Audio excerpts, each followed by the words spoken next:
দর্শক, আমরা সবাই বসে আছি জাতীয় সংসদে সংবিধান নিয়ে, সংবিধানের কথা বলতেছি। সংবিধানে এটা আছে, ওটা নাই, এটা আছে, ওটা নাই, কিন্তু বাস্তব পক্ষে এই যে ছোটো ছোটো বাচ্চারা হামরোগের কারণে এতগুলো মানুষ, এতগুলো বাচ্চা মারা যাচ্ছে, এই চিন্তা কেউ নেই।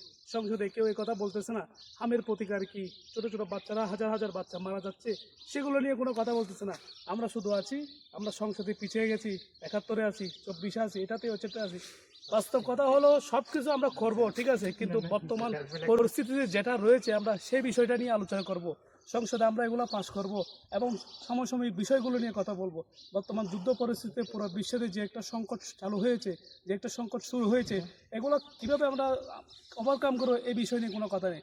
আচ্ছা, এই ৭১-এর সংশোধন, এই ২৪-এর সংবিধান, সব কিছু নিয়ে বসে আছে, কিন্তু বাচ্চাগুলো মারা যাচ্ছে, অনেক পরিবার কান্না, আহাজারি, সড়কের এই দুরবস্থা, বর্তমানে এই সরকারের কোনো কার্যকলাপে আমার কাছে ভালো লাগতেছে না। তো আপনারা অবশ্যই জানাবেন।